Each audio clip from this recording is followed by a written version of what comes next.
Dropping knowledge on Grambo Bros, talking about plants and how they go. Let's go. From seeds to the cure, we always smoke pure. Nothing but good vibes up in here. We blaze the ganja, keep it fire. Grambo Bros, burning desire. Learn about cultivation, step by step. New kids, rock out the negativity. Cannabis vibes on here. Grambo Bros, vibes up here. Grow,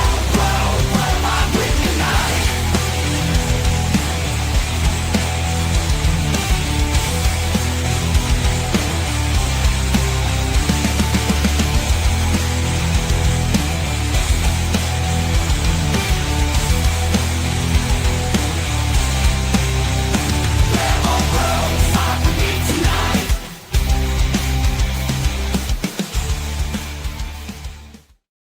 My friends, there is nothing but good vibes up in here. Welcome to Grambo Grows. This is the late night smoke. This is for all things cannabis. I almost quoted Gabe there. All things cannabis lifestyle related. Brought to you by the good people at 5-8. No, this is the late night smoke. This is we bow to no man. We hang out with the people. This is the last show of the week to hang out live and do all things smoking, joking, and token. I always said, is there a difference between smoking and token? And someone said, you can smoke a cigarette, but you can't toke one. I was like, goddamn right. So we're doing it, you guys. It's been a crazy week. It's been a good, successful week over at Jug Dealers, over at Dude Grows. Everything's been going very, very good. You guys have been supporting all of the channels. I don't have to go over what's going on out there. It's getting worse and worse. I'm hearing things. People are disappearing. They're getting disappeared. So if you like the cannabis community, if you love cannabis content, hit that subscribe button. Before we even get started, I think 52% of you guys aren't subscribed. What the, come on, get in there. And it's not just for me. That's something that every single content creator says. But, with the shadow ban, not a week goes by. Like Rasta Jeff last week, we did an episode, went to the Phantom Zone. And people are like, oh, episode that week? It's like, no, I had Rasta Jeff on. It was an amazing episode. We went super deep. And, it went away. And so today, it was great timing. One of my favorite topics is something that never gets talked about out there. How different ways that you can feed your cannabis plant. It's one of those things that we get locked in to certain ways of thinking, or to certain ways of doing. And when you actually get down to the nitty gritty, you can get a lot of lockout. There's ways like, things like silica is it's very, very hard to get things into your plant when you if you don't have everything's perfectly dialed in. Yeah, Rob says we should do some more stuff. We are going to be doing some more stuff. Me and Rasta Jeff going to be hanging out. I had a really, really bad night a couple nights ago. I had nothing bad ever happens to me, but Grambo's out there in the single world of love, and I had a really bad night where tried to hit up someone and they're gone, baby. They're gone. And then it's just like, a little bit of heartbreak. You know who stepped up and messaged me that night? Rasta Jeff. He's the real deal. So definitely go over, find the I redirect over there. They're on Discord. I just got on Discord. I'm setting up the Jug Dealers Jug Club over there in Discord. And I go ahead and set up a Josh Grambo Discord over there. If you guys want to hang out, got a little section over there. You can ask me stuff. You guys all show your grows. Discord seems to be a fairly stable place over there. I know a couple of people have gotten the boot over there, but I imagine we're going to be safe over there. So, and I saw that, I gotta go hang out over on Discord. Can be real fun. That's where the community hangs out. There's a lot of people over there hanging out, doing the thing, spreading the knowledge. And so, I give the invite. I don't know how to do that. I will we'll post it. Look in the comments. I'll throw a comment below. Not right now, but here very, very shortly. So, guys, today my guest is one of my oldest friends in the cannabis world. I met this guy in 2017 at the Dude Grows Cup, and I was just a person. I was just walked in, or bought a ticket, didn't just walk in. Bought a ticket, went to Dude Grows Cup, hung out. I didn't work with them. I didn't know the guys. I didn't know nothing. And then as the night was ending, I was sitting and I was talking to this guy, and I was like, man, like the strain that you had in your jar was like one of the best. And he's like, oh man, you seem cool. He just gave me a nug of it. And I remember I was just thinking like, man, it'd be cool to be friends with a guy like that. And all these years later, it's crazy how time and everything winds around, and then turns out he becomes not just one of my friends, but one of my best friends in this cannabis community. If you guys don't already know, we're talking the Clone Meister himself, the keeper of the cuts, the man, the myth, the legend of the Cherry Paloma cut, the JR Token cut of Cherry Paloma. We got JR Token. What's up, Grambo? It's good to be hanging. It's going good. We're gifted to have so many awesome friends in this community, and I got some new friends out in South Dakota over at the Bad River Farms. These guys dropping gift subs on us here, JR. Right as we're starting, Cody Whittaker, Bad River Fam, the Bad River Fam. I'm bringing you in, but I got to shout out to these guys. They build my community, JR. It's amazing. It's one of the only things that gets me out of bed on Sundays. Hanging out with my kid. We went to the aquarium today. And then this. So thank you, Cody Whittaker. That means a lot. Welcome the new 10 members of the GRAMBOlogue. Hell yeah. That's great to support your community, folks, because Grambo's doing a service. He's given us knowledge, he's given us entertainment, and he's given us insight. So, support that where you can, because it's important. Yes, and my godfather, LJ Jones. LJ Jones, I met him at the Cup. He always drops gift subs on us, and then he also got me vitamins and some chia seeds. And he's like, "Grambo, stay healthy." And I've broken that promise. I've been the least healthy of my life. Everyone, literally, I did Dude Grows remotely this last week, and they're like, "Grambo, why are you sick constantly?" I go, "Man, I stress myself out. I stress, I worry, I do the thing." And then my immune system drops, and then I got a first grader, so she just coughs in Dada's face, and then I'm sick. Yeah, it's a public germ factory. I like it. It gets your immune system stronger, Grambo. You're getting stronger every day. Doesn't feel like strong. it. It doesn't feel like it. JR comes in today. He's like, "Dude, are you about to cry?" And I was like, "No, I'm just high and deep down." Bro. Now I feel like $1,000,000 and chunky nugs. Jesus Christ, JR Token, you're the rainmaker, baby. I bring JR Token in, all of a sudden they're making it rain on us. JR Token. I do a post show after this show, just for the members. I do a post show, and I get very, very real, and it's always a good time. So hang out. So today, we're going to talk about the most underrated method of feeding. I asked you, I was like, "What should we talk about? What are you passionate about? What are you feeling?" And you were like, what do we call this? Getting the phyllosphere, getting nutrients in through the phyllosphere. What the hell's going on with the phyllo? I don't even know how to say it. Say it. Phyllosphere. It's like you have a rhizosphere, but you also have a phyllosphere. And that is all of the leaf tissue that has its structures and abilities that you could take advantage of. All right. So what we're getting at is what colloquially speaking would be known as the foliar feeding, getting in through that cuticle membrane, getting in there. That's why I led with the silica conversation. Silica drove me nuts. No matter what I did, no matter how hard I tried, I always would get the fallout. And then eventually I would just stop using it. I'd be getting floppy plants that would be drooping down. Then I learned about the monosalicylic acid and how you can actually foliar it. And you hit on something that I'm very passionate about. So let's get into it. Well, with the silica, especially the smaller the particle size, the more efficiently it's going to move through the phyllosphere. And that's kind of part of its structure.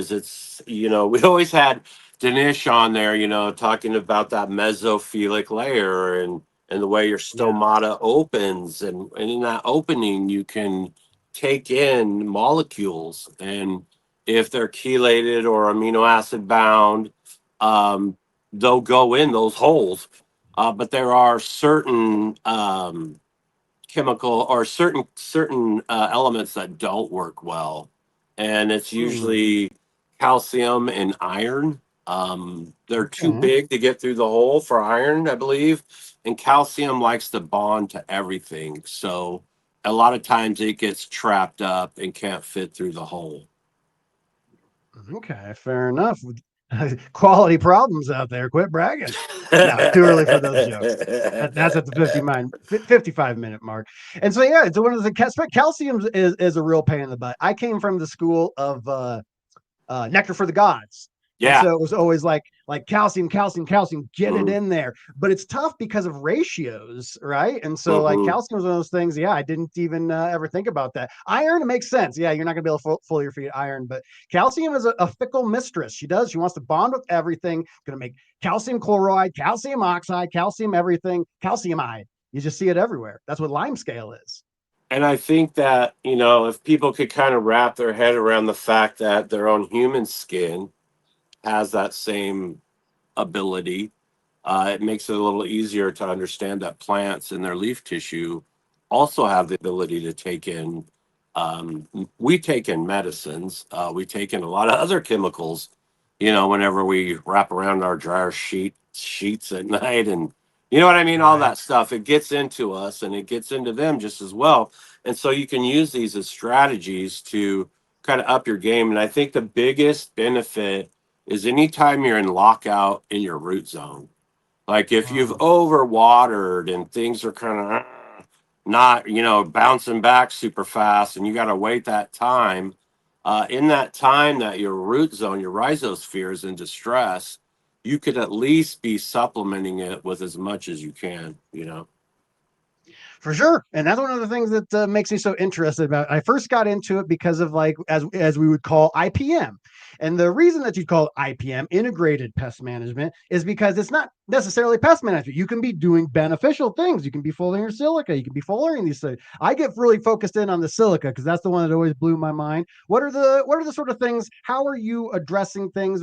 How are you mixing? What's your you gave me a little format. Let's go into it. What's the beginning stages, JR? Walk me through it. Well, there's two strategies for approaching a foliar feed on the plant. There's a microbial side, and then there's like a chemistry side. And so the chemistry side of it is going to cover your nutrition, and then it's also going to cover a separate category, your IPM, which is your integrated pest management. So both of those functions will work through your foliar system within the realms of chemistry, whatever you choose to use. If Yeah. you're doing the microbial approach of doing foliar sprays, those are designed for outcompeting. If you're putting a shit ton of good guys on there, they're going to tend to outcompete the assholes. Yeah, it's something Sky always say. It's like there's good bacteria, bad bacteria, and then what's known as commensurate bacteria that do nothing. And their role as doing nothing is to literally fill up space. It is literally a square centimeter per inch problem. It's not even like literally as simple as that. I think I could make a comment about humanity, but I won't. It leads you right there, right? But you know what that comment about humanity is that even if you're worthless, you still got worth. That's awesome, Grandma. That's awesome. I Yeah. like that simulation theory where like some of the people walking around are, they're just like simulations. But I feel our like a job is to simulation. Often I feel like a really strange bird. not me, man. I feel like the main character, and that probably makes me one of the NPCs. That's probably like the first sign. First sign of Fight Club is you don't talk about simulation theory. It's so great. Hell yeah, dude. So yeah, we talked about the getting into the cuticle layer. We talked about just getting what are some of you are you a big fan of like surfactants, like anything like that? Are you going in raw? We you mentioned Dinesh from Optic Foliar. He's got things like the transport, which help open up that. This I always think of it like a hot shower. Like a hot shower, open up those pores. I don't know a lot about how transport actually operates. Are you using anything in there as far as like to slip it No, in? I'm kind of going the natural approach. But for people who are into using chelated chemicals, transport is a great product to open up that stomata we were talking about and get things penetrated through that layer and down in there. Um, I think that a lot of people who kind of tailor their synthetic gardens with a synthetic feeding system, they do well production wise, pretty well. Folks who do more of a foliar in a living soil or a more organic system, they're actually really relying on that secondary feeding model to help get them through. Because sometimes, in my opinion, this is, I don't know, I haven't done a lot of science about this one, but I feel like Bro science. I Put on the feel like bro living science alarm. I feel like living soil is pretty compacted. Aeration and oxygen levels seem to be an issue for folks. So sometimes I think the nutrient delivery systems down there through exudates and microbes and fungi may not be always as aggressive or as tailored as a lot of like commercial growers are really into.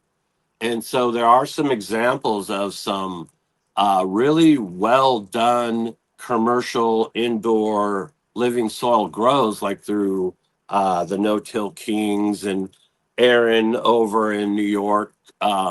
He's got this amazing system where he does the horizons, where he's got his organic horizon, he's got his clay, silt, rock, all of that. And so one of his strategies for getting through that natural system is to apply those foliar feedings along with top dressing as you're going from one flower session to the next. You're testing and top dressing, but a huge part of that strategy is foliar feeding. And I think foliar feeding has been something that it's kind of been a little bit, it's people would keep that close. They wouldn't share a lot of that information, so some of that didn't get out as much as it did. It's the one of the things I was talking with. We got this awesome organic grower here in Denver that I met through Gabe and Tropicana or Extract Seller Kyle and the Diamond Mine. He came on, he was talking about stuff, and it was amazing how closely guarded he was with a lot of his secrets. Whereas like in the synthetic and the synganic world, we're telling it, we get on the pulpit, we tell it out there. There's a lot of stuff out there that is very proprietary. It's tough to pry those guys around. It's funny you mentioned the like silt and clay and everything. I was very surprised. That's one of the things about working with New Millennium that surprised me with the Jug Dealers guys is that the thinnest of the particulate, you'd think like sand, then silt. It's actually clay. I would have thought clay was thicker than sand, but it's not. When you actually breaks down, the colloidal clays are one of the biggest things for the cation exchange capacity. That fascinated me. Yeah, he's really brilliant in his it's rooted underscore New York, I believe, on Instagram. His name's Aaron. We did an interview with him, and he's crushing it commercially doing these giant living beds. And he literally, for portions of the bed, went out, out back and just like scraped up a bunch of clay and rock and like literally built his system. So it's pretty crazy to watch his journey. I've been following him for over a year now, maybe 2 years, but really smart guy. There's a few guys like him, and a few other organic growers that are a little more open source. I mean, because if you look at the cannabis community and industry as a whole, in most industries, there's open source parts of that industry, and there's closed sources of that part of that industry. And a lot of that closed source stuff ends up being gatekeeping, and so people who are open source, which I consider myself to be, sharers of information. I mean, my prosperity is not related to my ability to share knowledge. No, definitely the even in selling, like I took that business class in Hawaii, and one of the things the guy said, he said, give your best stuff away for free, and the people that want to come back will come back for the rest. Give it away, man. Give it all away for free. Especially because everything I've learned was given to me by someone that's quite brilliant. I didn't ever have to, I had to pay through mistakes. And I had to pay through a lot of stress and trials and tribulations. It's one of the things I'm glad I don't have to deal with the commercial side. We were all commercial growers at one point.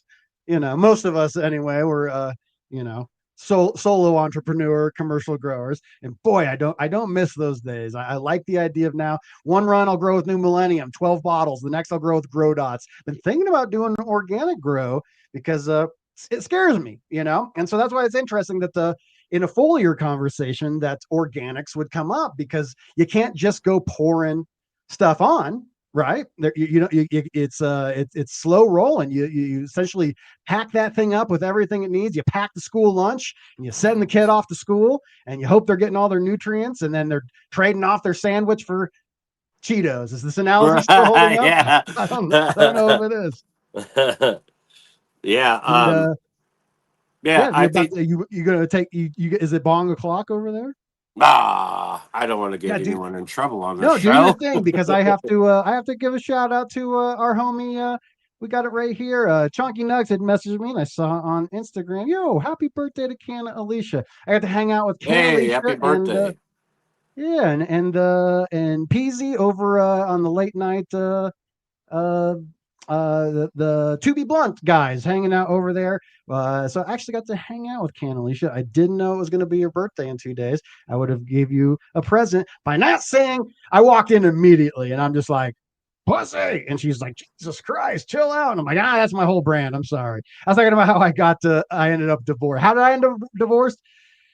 Well, it's a long story. It's post shows for all you guys. I do a post show after this show where I tell all sorts of stories that I should not be telling. And put the poo emojis in chat. That's become. I'm gonna get a shirt. The poo emojis in chat.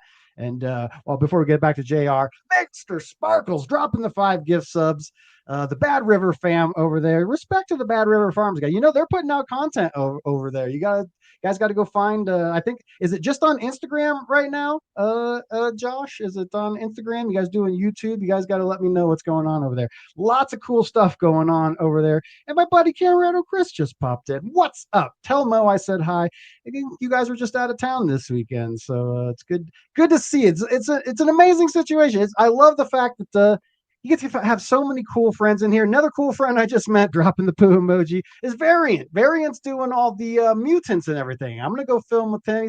He's doing the things with the Freak Show. Was it the Australian bastard cannabis? The one that's all gnarly and everything. And so we got Know Your Breeder coming out next weekend with Variant. It's going to be awesome. I'm going to go up and film with them, and then I'm going to put it somewhere that isn't YouTube, because I don't have to tell you, JR. I found out that talking about the nonsense contributes to the nonsense, so Yeah. we'll just leave it at JR and Q Grows over at Cannabis.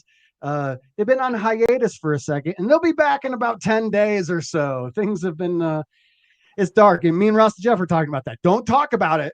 It's like Freddy Krueger, just like don't say his name, because then he shows up. So there's been, as LJ Jones says, shenanigans over here on YouTube. Don't get caught up in the shenanigans. I can say that that goes for Instagram as well. Don't post a picture or screenshot of you being deleted, because they will definitely frown on that. That is definitely frowned upon. I had to remove someone from chat, because they're like, they're just now they're saying all kinds of stuff, and I was like, bro, I can't be having that up in here. Get on out of here. We are talking about foliar feeding, you sons of bitches. So where do we leave off? What should we jump into now? Well, we could talk a little bit about percentages of in the foliar applications if you are doing some kind of nutrient program. The recommendation, and also you mentioned calcium and iron is something that you shouldn't put in there. Can I have you also go into what should we be putting in there? I know obviously nitrogen is a big one. That's like you can green up your plants immediately getting some nitrogen. Walk me through it. What's going on? What can you put in there? How can you put it in there? Ratios. Let's do it. There's a lot of the basics. Magnesium, obviously, in your Epsom salt. That works very well. Sulfur, people use a lot of sulfur applications as part of their IPM. So it's kind of the 2-for-1 special. You always want to do things in moderation, though. Be mindful of, what you're putting in all the time. Rotation is usually better. But a lot of the concentration levels are like 1% of nutrient to water, 2 gallon of water. And some of the other things is, like the finer you can get the spray particle, the better. Yes. So what Um, you're saying, like instead of using like a Mister bottle, you're gonna want to use like a fogger. yes. Yeah. And I think Ryobi does a decent job with their, I've heard. There's a yeah. cheap Ryobi out there that's kicking butt for everybody. Yep. And I use the Fogmaster Junior only The because I've Fogmaster literally Junior. had it for 7 years. Like I've not had to replace it. So it's still rocking. And that's a Yeah, that's what Fogmaster. Scotty still used that one. Well, my problem is the reservoir on the bottom is now so it barely stays on. I have to like wire it on with pipe cleaners, but it's 7 years Hey, old, guys. It's 7 years old.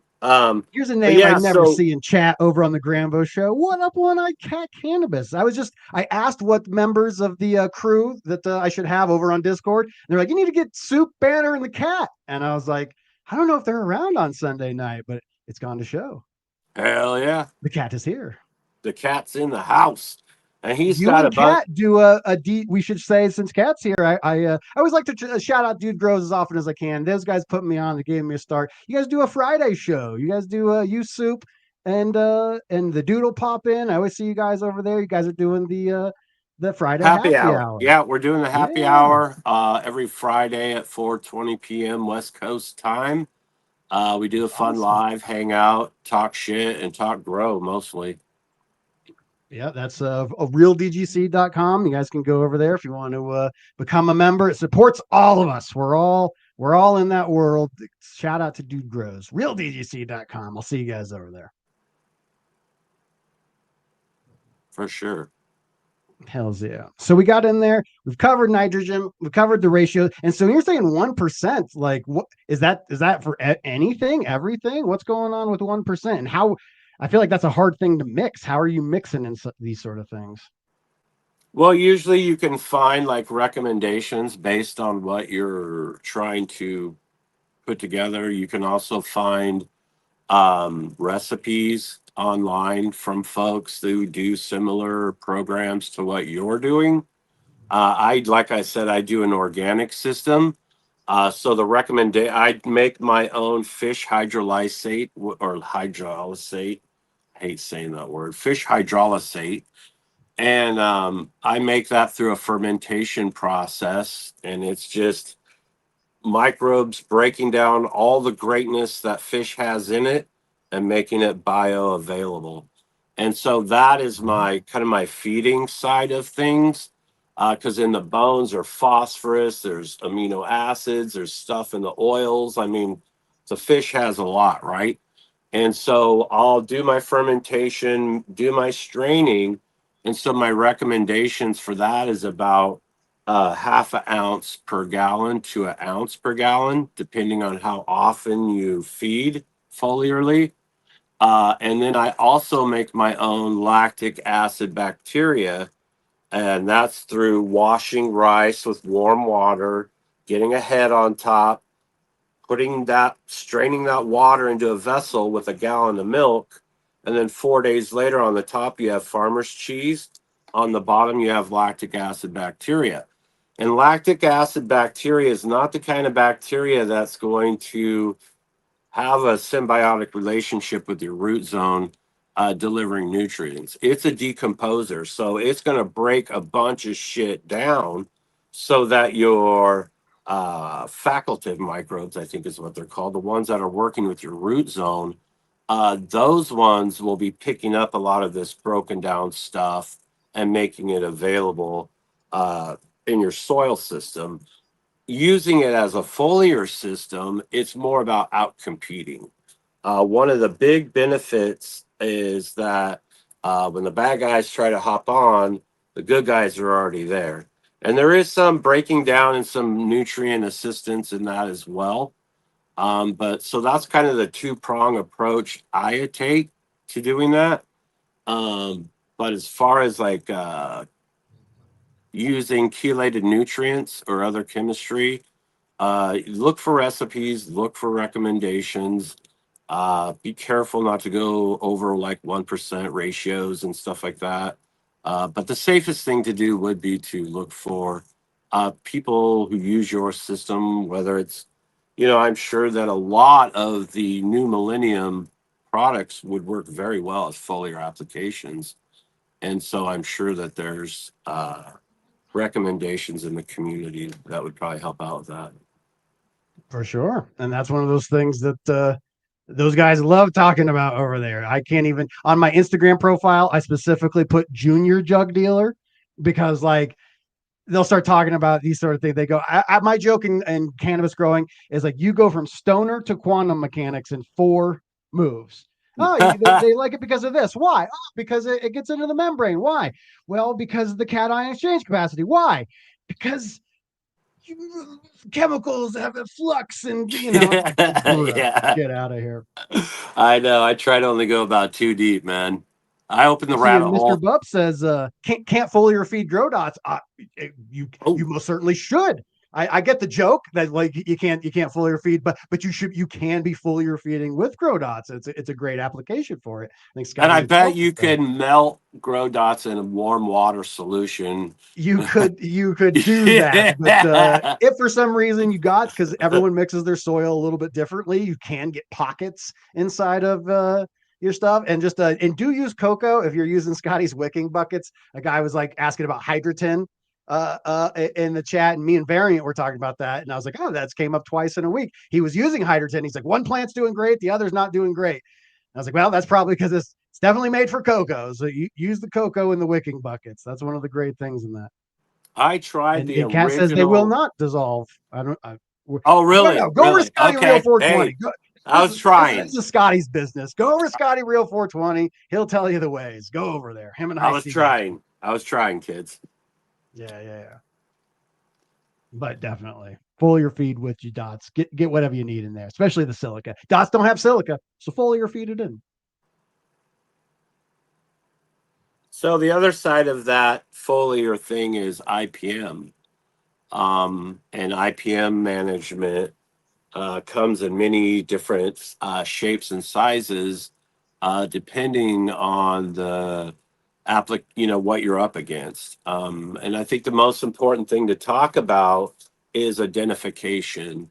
You really need to identify the pests that you're dealing with, and then you need to find out how they reproduce and how they sustain themselves with either eating or sucking or whatever the fuck they do, right? And so once you get an idea of how they reproduce, where they reproduce, that's also a very important one, then you can start developing different strategies to attack them. Some you can do with multiple modes of action, like Lost Coast Plant Therapy has multiple modes of action in its product. Or you could do, like in the case of a hemp russet mite, its kryptonite is sulfur. Sulfur will take them out with maybe 6, 7 applications. Really. So if you catch it early, you know the damage that they do. You could get in with an early sulfur application and really do okay with hemp russet mites. So knowing exactly what you're up against will give you the information you need to address it foliarly and in the rhizosphere if that's something you need to do. See right there, like you hit on it with the integrated pest management. Why that thing's that it's people will just kind of use IPM as like it's the pest management side, and then it's like sulfur is that's great for terpenes. If you can get some extra sulfur into your plant, that is great for all of those thiols and esters and terpenes that all that funky stuff that we want to be getting in there, and it also kills things like hemp russet mites. That's why it's integrated pest management. Yeah. So, hopefully, if you're doing your due diligence and you're doing maintenance IPM, your chances of that happening in your natural indoor environment are very slim unless you bring something dirty in. That's what gets most people. And I talked about this on the happy hour this week. A lot of people did outdoor this year. They're like, "Whoa, this is great! I'm backing this up. I'm bringing something in. I'm going to re-veg it or whatever." Bring it into quarantine. Go the 5, 6, 7 days. Say, "Wow, no bugs. Good to go. I'm out the door." Put it in the room. give it perfect conditions for powdery mildew to pop, and then wham, you're fucked. So you gotta really, really be careful about bringing stuff in and assuming you're safe, which is That kind of was off one of the topic. biggest in Denver. It was always whenever like spider mites was a huge problem back in the early teens, like 2012, 2018, kind of started to die off there, maybe not die off, but you don't see it as much as you used to back in the day. And cuts were always like the main thing, but then you would get things from soil. You go in, you get some cocoa, you definitely get things like fungus gnats, all that sort of stuff. But Thrips. yeah, bringing thrips, fungus net, yeah, for sure. And you'd be bringing in any of those sort of things. So In definitely, most large soil companies that mix outdoors, have thrip issues that they try to manage with nematodes, like a massive nematode attack. But, you know, they get through sometimes. I always do. Just ask our buddy Scotty. He got the hemp russets and then infected. Did you not hear about this? Well, I thought last time I heard he had root aphid. No, Root he got aphids. the he got the russet mites, and then he went to send Joof a cut, Yeah, and Juve then hit me up. yeah, Joof calls him and he goes, "Hey, I don't suppose you have hemp russet mites, do you?" And Scotty was like, it was like one of those STD conversations, like, "Hey, I've only been with you. Like, why am I dripping?" He was mortified over there, but Oh, man. yeah, we'll have to get him Brutal. on that sulfur tip. I did. He Yeah, hit me but up it just goes to immediately. show, happens to the best of us. Scotty Yes, loves his exactly. grow. Hmm. That man loves his damn grow. Yeah, and Juve hit me up immediately, and I got him on the micronized sulfur program, and I think he caught it like, I think he said like 6 or 7 days before he was gonna flip into flower. So I recommended that he do a massive defoliation, get as much off there as he possibly could without damaging it, and then do some severe micronized sulfur applications.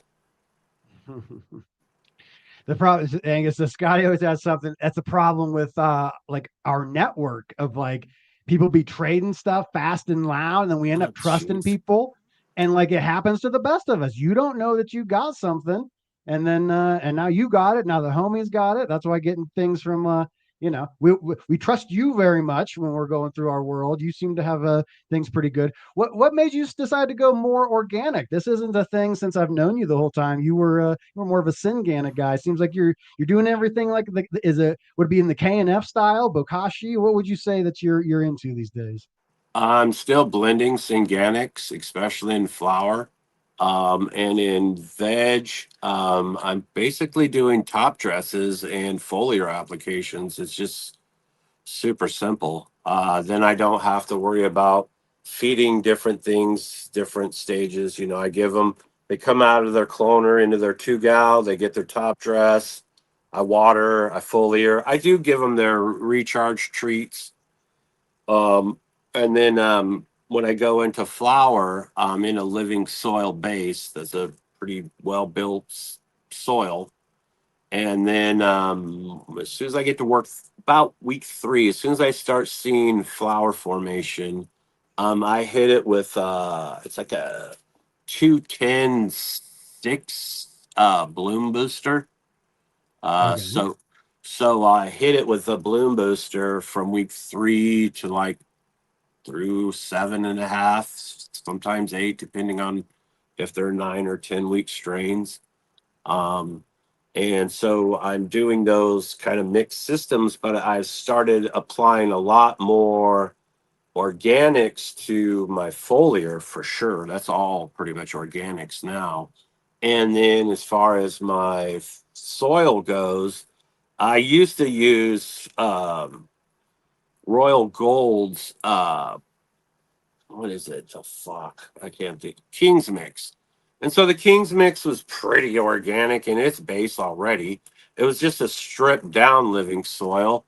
Like literally add a bunch of really high quality worm castings to King's Mix, and it basically is a living soil of whatever your definition of that is. So yeah, so I just kind of started doing more of a living system in the soil system and then augmenting with a little synthetics rather than running a stripped down organic soil with a lot of bottled nutrients. I don't know if that makes sense. It does. And one of the things that, as the homies in here, shout out to Be Blunt is in the house, Rasta Jeff's in the house. We're talking foliar, and I was getting fast and loose, just throwing it down there, and then people make it very, very apparent. There is a difference between veg and flower. You can go ham on all sorts of things. You can get fog nasty up in there with that. When are you stopping putting anything on there? Is there anything that you would put on as you go through flower? This is one of those things that, this is a touchy subject for a lot of people, especially my sponsor. of course. But I do not spray anything after week 2.5. If I'm in after week 2.5 of flower, if I've got issues, that's on me, man. That means I didn't do my shit right. That means I didn't take care of business to get in that spot. So I don't. I've gotten 3 weeks into flower and fucking chopped the whole room down. It's just a 4-week setback, right? It's just a 4-week setback, and maybe less if you're vegging already ahead of time, right? So to try to fight all that and deal with all that and think you're going to win, in late flower, like if you're in week 6 going into 7 and you realize you have spider mites, your options at that point are gonna fuck your quality no matter what, right? So and my more recommendation importantly than your quality, your health. and your You health. don't want to be smoking mite poop and webbing and all sorts of stuff, and anything you're going to spray on there to get rid of them, even worse than the mites themselves. Tell it, Grambo. And so a lot of people in crisis situations are looking for organic solutions to get through the end of the season, especially outdoor guys fighting, botrytis and powdery mildew, the two killers of our outdoor industry in the And when you smoke Northwest. molds, that stuff goes in your bloodstream. I hear stories about people who get like systemic problems with their health because they get mold particulate into their lungs. It never goes away. Do not play games with this, kids. Throw it away. This is not 2009, 2008 when we were all cowboys. There was no science in there, dude. Seriously, even PM, don't smoke that shit. Those guys that are dipping in hydrogen peroxide or other solutions to get all the mold off the outside, what they don't understand is the mold is in the xylem and phloem of the entire inner part of the plant, right? So you may be stripping the outer part, but you're still smoking chunky mold on the inside of that stem structure or anything in there, right? So it's bad news. And so I don't spray after week 2. Like I said, if I've gotten, if I've gotten myself in a situation, then that's on me, Yes, there is so much dank in this world that there is no reason to take a chance. Literally, this is like, if we've said anything that's going to help, fuck your grow, right? This is going to save your health, man. It is the most important thing to be healthy. I would say this is number one with a bullet. If you think you got and chop a little farther, you can save things, especially botrytis, the bud rot and everything. You don't have to chuck a whole plant because of that. But damn, bro, chuck everything that's adjacent to that sort of stuff. Yeah, it's rough. And so when you're outdoors, you just, it's like if you're relying on that medicine, that is your medicine for the year, right? Try to process it in a way that's going to strip that stuff out. There are processes you can do that kind of post-processing that can kind of still get out all the chemistry of the medicine that you want without having all those molds and pathogens present. Yes, definitely, and that's where the CRC and everything comes into effect. If it's literally all or nothing, that's why this is a check your privilege sort of thing. But I know if I was going to be out, I might keep a little tent indoors. Make sure you have a little something, or if you have some friends. If you don't have any friends, you don't have any access to dispensaries, or they're too expensive, or yada yada yada. Have a little quarantine micro grow inside. At least you can keep yourself in with good green throughout the whole year. And Yes. then Smokey says, you can find things. Don't just pop your favorite seed from your favorite breeder, stick it No. outside, and think that you're going to be groovy. That's one of the biggest mistakes outdoor growers can make, right? Yeah, that's one of the hugest mistakes new outdoor growers will make because, trends get people sucked in, and a lot of trendy stuff is indoor stuff, and it's not really built for outdoor climates, especially extreme northern climates. It's those northern climates that can really be brutal. So there's usually, and this is where some of that gatekeeping comes in, but there's usually homies in the community in your area who've been breeding in your area outdoors and who have been working with stuff, or they know stuff that works in your area, that hopefully, if they're willing to share that information, can help out a lot. And fresh genetics helps a lot.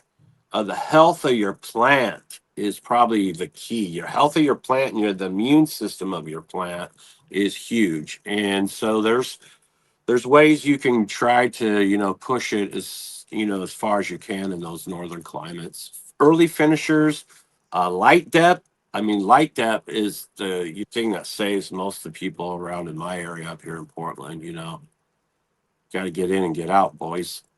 We don't get, a Yes. lot of us in northern Oregon don't get the double light depths, depending on where you are. I get it. And then, as Mr. Sparkle says, he says he loves the silicium up there. Their new mill fam up there, and whether you use silicium or something else, that's another little tip. Make sure you get crazy with the silica. I remember the first time I went to Jamaica and I saw natural plants down there, and I was like, dude, they look like fake. They have these big, thick, waxy membrane. That's because things just get beat up down there, and things are a little bit more bioavailable. They get more nailed by the sun, and so they start to put on a little extra of that wax in there. And so if you get Chonky Nugs would know about this. Definitely Chonky Nugs he just booked his DGC Cup hotel. He's like, I just booked my hotel for the DGC Cup. It's like, damn, son. He's on top. Hell yeah, I'm trying to get an RV. I can bring Luca with me this time. Hey, shout out to the doggies. It'll be chaos. Total chaos. He's chaos, that dog. That's another thing. Be careful with your puppies in the grow as well. That's something that they're out there tearing through all sorts of stuff out there. You never know what they're bringing in. And that also brings out the point of timing the season. Be aware what's popping in the seasons. Okay, so this is the beginning of spring. Thrips are going to be everywhere. It's going to happen, and then you're getting into middle of the summer, and it's like, all right, spider mites are fucking in full bloom. They're fucking everywhere, and so even be mindful of that stuff outside your front door. And then keep that in mind as you're, like you said, either going in and out of your grow or bringing your animals in there. But a good proper IPM, if you're doing a consistent, healthy IPM, keeps a lot of that stuff from happening. But the worst is when those fucking the lawn guys knock on the door and says, "Hey, do you know your bush has spider mites out here?" I fucking hate that one. I'm like, bro, my shit doesn't have spider mites out here. I know what spider mite damage looks like. Get the fuck out of here. That's freaking hilarious.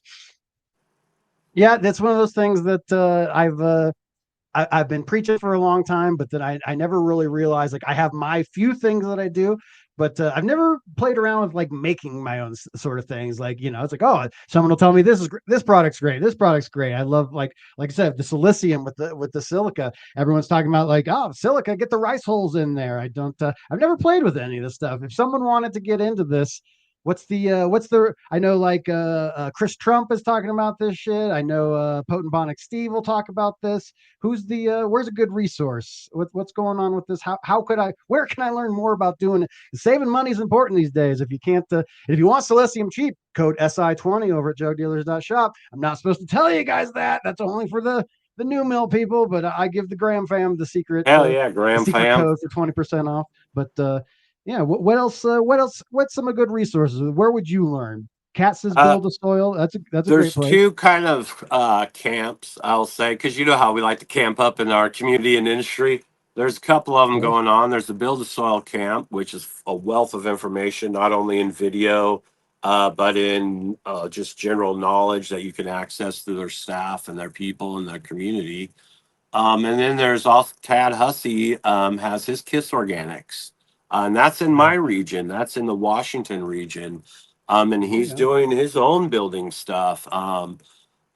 I work with one of the companies that helped supply him with a lot of his amendments and organic stuff, and I know he's using very high quality ingredients to make his Kiss Organic soil. So, and that's kind of the cool thing too. Is another one I want to mention is the Bio 365 guys. Bio Okay. 365 is crushing it right now with what their living soil is, what it brings to the table. Just because they're not using like outside inoculants. They're literally making their own inoculants in house so that they can go into a commercial system, deliver a living soil, and guarantee those people are going to pass every kind of test that they need to pass to get their shit on the market. So Bio 365 is crushing it. Kiss Organics is crushing it, and Build the Soil has been doing it for years.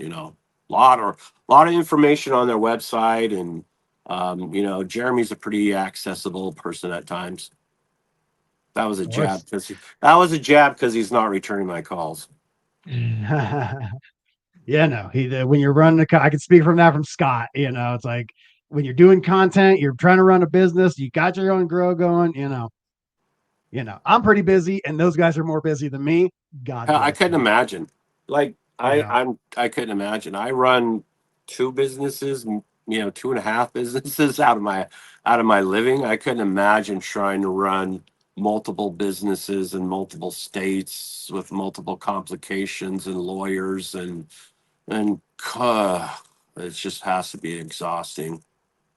and definitely, YouTube is funky with all the stuff we can say and everything. We'll just say go over, find J.R._token over there on Instagram. You know what this man does. He's the keeper of the cuts. If you need anything, go message him over there. RealDGC.com. You can find him over there as well. And that leads me into you are the man who has the trusted cuts. You are the person that found the JR cut but the keeper cut from Brad's.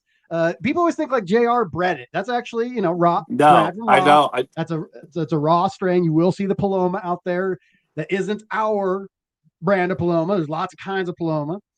And Brad does have secretselections.io where he shares a lot of his breeder cuts. And the cherry paloma that he offers on that website is the JR token cut. So it's not a different cut. You can order off his website as well.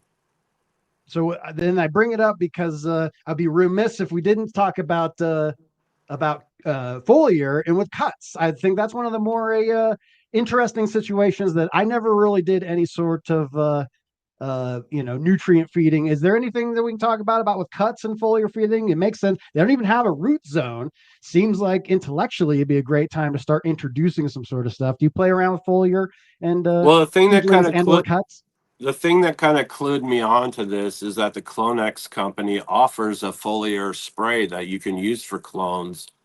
And I think, in my opinion, if you're in plugs or cubes, it's a lot more beneficial than if you're in an aeroponic cloner, because Okay. I think you're going to get a better nutrient delivery system through the foliar application in a plug or a cube. But that said, I do my same little thing I do for all the rest of the veg. I just kind of shrink right over the top of them lightly. I don't give them a good, dousing like I do the veg room. But as far as a little mist over of pretty much that half gallon in the labs is what I'll give them to keep them perky and green. Okay. And where do you fall on the in the taking cuts? Because you take more cuts than probably anybody I know. There's so much like different. Like you take them from the top, you take them from the bottom. I've heard people talk about how there's like you get more variation from the uppers of the plants because there's more genetic diversity. They're up there splitting, whereas the bottoms have had a chance to kind of sink into things. How much do you think about where to take a cut from? Are you just trying to take healthy cuts? Or are you trying to take like like more of the atypical Toppy Yeah. tops? Are you top? How much are you topping for? You take clones? What's JR's method for all things cloning? Basically, when the clone gets about 5 nodes high, I'll pinch it. I'll let it come up and see what it gives me. I'll take one round of clones off the tops of all those branches, clone those, let everything come up one more time, and whatever's there, I'll take that, and then she's out the door. She's gone. Rotating your moms keeps your plants healthier, less exposure to pathogens. And guys, now this is the brilliant thing: is people are doing home tissue culturing, and they're getting pretty good at it. I'm talking to dudes who have, oh, this is my sour diesel library right here on the shelf. I've got 10 fucking different strains of different types of sour diesel in little petries. I don't got to have giant moms. I don't have to have rooms for storing a bunch of clones. I can literally do all my backups in tissue culture and have multiple copies in a cold area for a very long time. See, that's very fascinating. We just got Jaron's GMO cut. Jaron over at Jug Dealers, he's got that oniony, nasty GMO that everyone just loves. Anytime anyone that loves the GMO or the old school chemi diesel sort of flavors, like, damn, what is this? And so we just got it tissue cultured. So we got it over there. That's a we have, for living in Denver, we're very blessed to have like Jesse from, I think it's Mothership. He's doing great work over there, cannabis specific cleanups. You mentioned at home stuff. Is this kits you can buy? Yeah, there are a few kits. Be careful though. I've heard people say like Athena's kit was kind of garbage, and do your homework. Watch people. There's a few people online who have channels that are very open source about how to do this thing and do it successfully. There are other folks who are very close source and making a shit ton of money going to different folks and teaching them how to do this thing. So if it There's is something you do master and you're really good at, it could be a lucrative side hustle for you. it's and there's two different kind of like uh I wouldn't say styles or variations of it, but you can get like a clean and a much cleaner.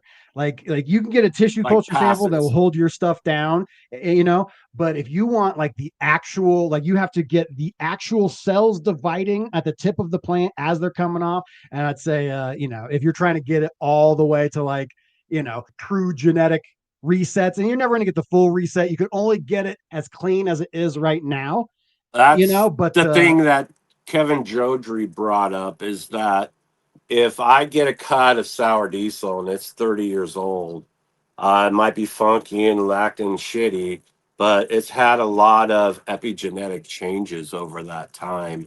And right, so if I go and tissue culture that, it's not going to reset it to the same genetic code that popped out of the seed. not brand new.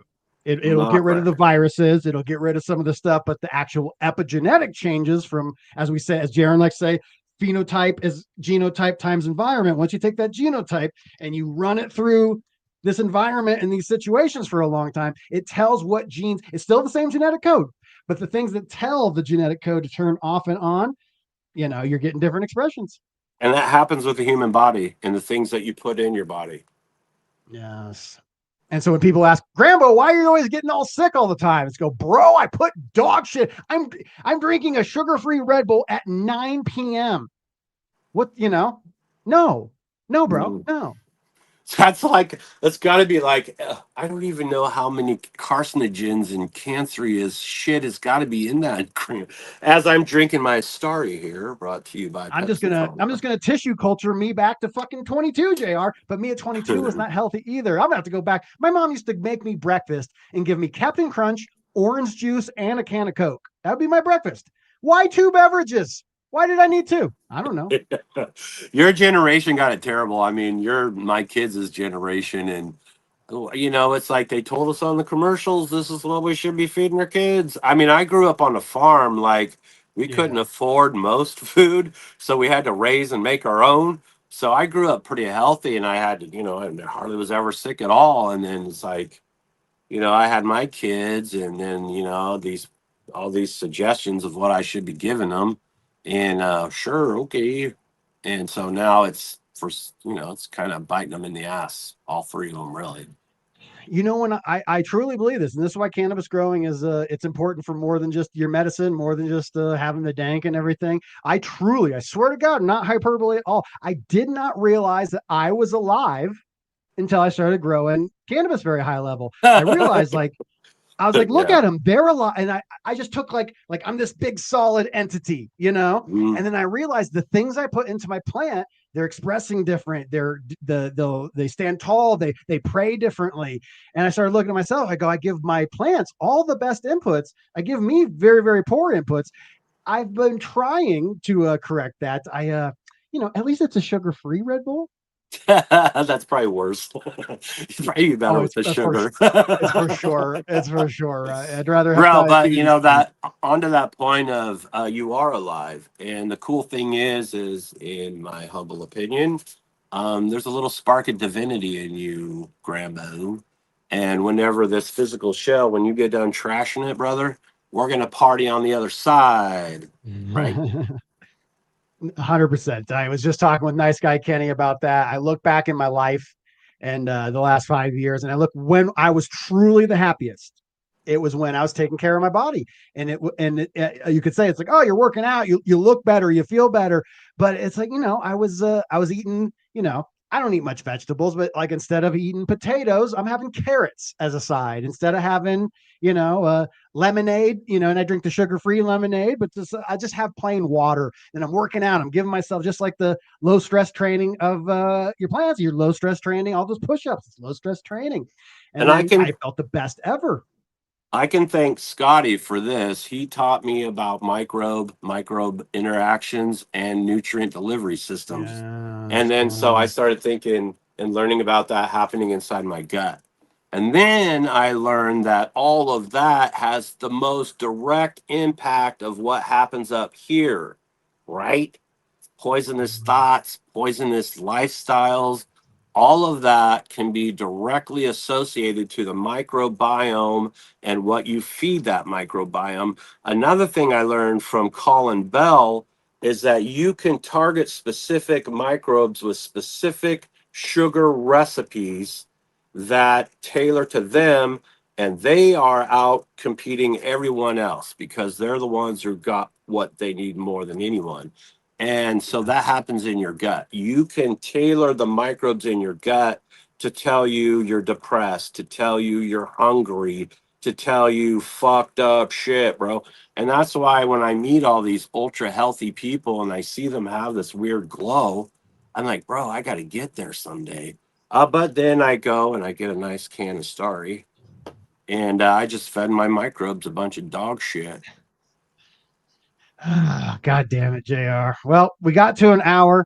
I think as we've closed this out, this is important stuff. We started by talking about plant health, and we kind of closed by talking about human health. Be concerned about what you put in your body, not just smoke, but just consume, and just know that if you're like me, it's very easy to put bad things in your body. I don't know. I just lazy. I want here's the thing, like you just said, did I want this or did the microbes in my gut want this? And I bet you it's more that I Who's actually controlling didn't who? want it. Who's Who's controlling controlling who? who? Dude, I dropped caffeine about 3 months ago, and that was rip. I had the Damn. first migraine headache of my life, lasted about 3 days, and I had a little continuous headache for like 5 days after that. But then I broke free, brother. It's been great. Like I would drink coffee, and either it would give me energy for 3 hours or I would be asleep in an hour. Those were my options, right? Man, I'm Those were telling my you. options, right? Hell, So kick that fuck yeah. bitch. Kick it out of there. And then while I see default behavior in here, I should just shout out the whole Dude Grows crew is going to be heading out to Michigan soon. It's going to be me, Banner, the dude, Scotty. I don't know if High C's coming or not. Hopefully he's coming. And even One-Eyed Cat Cannabis is coming out there. It's going to be, you're the only one missing. We're going to miss you out there, JR. I But know. I just physically am not traveling that far very well. I yeah. looked at the time. It's like a 5-hour flight for me. They didn't have much Um, anything direct, and so when I did that Oklahoma trip to the Cowboy Cup, it was pretty brutal.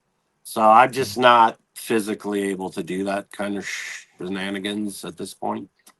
Well, I don't blame you. We're going to be thinking of you. People always message me like, how do I literally, dude was like, are you going? I said, yes. Like literally there's like, are you coming to the hang? I just go, yes. And then he books the airfare. He's the comptroller. So literally, I don't know where we're going. I don't know how long we're staying. I don't know nothing. And so people are like, where, you know, they'll ask me, go over to Real DGC. There's a tab right there that says meetup. That will tell you everything. High C is going to be there. So go get High C too high. High C's got the weakest tolerance of all of us. Go get them too high.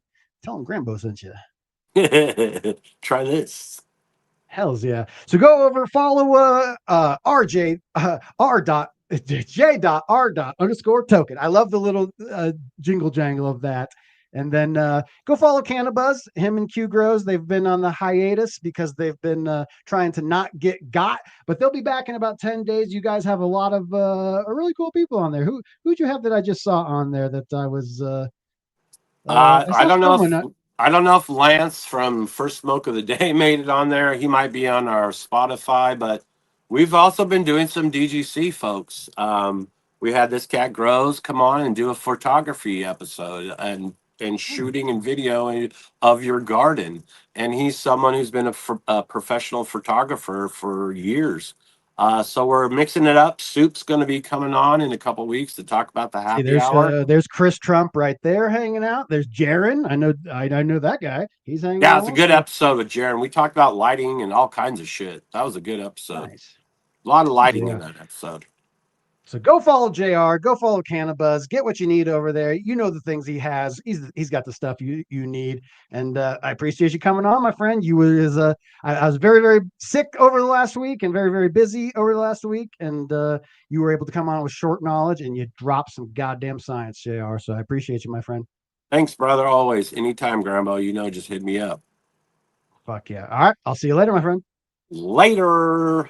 Bye, guys. We did it. This was an amazing one. There's so much to take back from this. This is one of the ones you have to go back and rewatch. We got on stone tangents and maybe got off. I don't even remember what I don't remember. This was a great one. So go over J.R.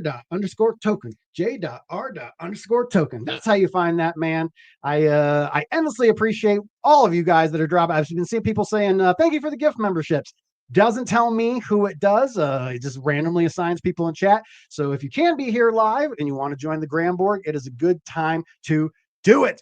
We've got I missed because I was sick. I was supposed to go down with extract seller Kyle, and I was going to be filming some in the garden behind the scenes sort of stuff for the members. Didn't end up making it down there because I didn't want to infect anyone. I recorded, if you guys saw the live Wednesday show from Dude Grows, I recorded here from the I gotta name my studio. Leave a comment. What should I name? Scotty's got the bakery. What should my home studio be? I don't know. So if you guys did receive a gift sub, you got Cody Whittaker to thank. Cody, thank you for the 10 gift subs. LJ Jones dropping the 5 on us. My man Chonky Nugs always holding it down, supporting this community. Everywhere you look, you're going to find a Chonky Nugs. I think it's safe to say Chonky's one of the cool kids now. LJ Jones dropping another 1 on us. One of my newest hardcore guys out there. I'm always seeing Angus. He's over there on Facebook. I always say, well, share this on social media. Angus 420. Sir, you do share this stuff on social media, and I see it. And Mr. Sparkles from Bad River dropping the 5 on us. And then right as we're landing this plane, LJ Jones, the godfather of the GramBorg. Thank you, my friend. It endlessly means so much to me. It gives me a reason. I'm not bullshitting. Every single Sunday, I'm just like, oh, I don't want to do it. I'm doing single dad stuff. It's all this sort of crap. And then I get with you guys, and it literally, I go from like literally JR walked in today and he's like, Grambo, what are you crying? I was just kind of stoned, just like sitting there like, bleh. No, I wasn't crying. I had a good day. I went to the aquarium with my kiddo. Got to see all sorts of animals.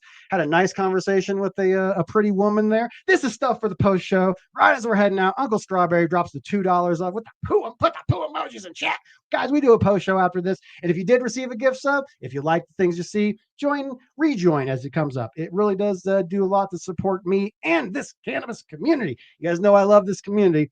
It's what I do it for. So thank you guys, everyone who dropped any gift subs or anything in there. I really, really, really, really appreciate you. And I'll see you Gramborg members in the post show. And we got a new tradition on this show where I figured out how to download the CSV of all the member names. And now I created a little Y-Files-esque inspired end of the show. So thank you guys. This is my tribute to all the Gramborg members. Lots and lots of cool stuff coming. I'm gonna be getting busy on this Grambo Grows channel. We're crossing at 10,000, so make sure you subscribe. If you're not subscribed, it's not real until you hit 10,000. And I gotta say that I got up the other day. I wasn't really paying attention. I don't pay attention to the numbers over here. And then I opened up my account and I see like 9,900. We're like, what? We're 90 away from 10,000. You're not real until you hit 10,000. I don't care about the numbers. I just love hanging out with you guys. But the fact that you guys have supported me this much, holy crap, does it mean a lot. And so it's not real until you hit 10,000. And GramFam, it is about to become real. I love you guys. Nothing but good vibes up in here. My name's Josh Grambo, and I will see you Tuesday for Jug Dealers, Wednesday for Dude Grows, and then back here next Sunday with Huygen. We got Neil and Heaven from Huygen. We're doing a Halloween spectacular. It's an all-day stream before me. Then they're coming on here, all-day spectacular. Nothing but good vibes up in here. Grambo Grows. He's the man with the cam with the punchline grin. Shred licks lit while the grow lights spin. From Dude Grows to Jug Dealers rides. He's mixing jokes, chords, and cultivation guides. And it's clean, green screen sight. And that theme song hits just right at night. Comedian, grower, and vibe technician. Grambo's the go on a ganja mission. Cannabis vibe all around this place. With the riff that burns and a beat with bass. From the buds to the laughs to the grow room glow. We salute Josh Grambo. Everybody knows, blaze it loud, pass it loud, let the good times roll. Tell a friend, rolling up, that's how we grow. He's the man who does it all, shred a sage and scene. The ordained OG of the cannabis dream. Click play on the channel, hear cannabis vibe. Theme song thumping like a session come alive. Shout out to the artist who composed that gold. Grambo brings warmth even when the grow room's cold. High def laughs keep the whole crew alive. Gives love to the ones who help his art thrive. And now he's ordained, yeah, the holy stoner. Tie the knot while he rips out sweet leaf in the nose. Blaze it loud, pass it loud, let the good times roll. Tell a friend, rolling up, that's how we grow. He's the man who does it all, shred a sage and scene. The ordained OG of the cannabis dream. Click play on the channel, hear cannabis vibe. Theme song thumping like a session come alive. Shout out to the artist who composed that gold. Grambo brings warmth even when the grow room's cold. High def laughs keep the whole crew alive. Gives love to the ones who help his art thrive. And now he's ordained, yeah, the holy stoner. Tie the knot while he rips out sweet leaf in the corner. Do you take this straight to be your lifelong high? He'll bless your bud for your vows flow by.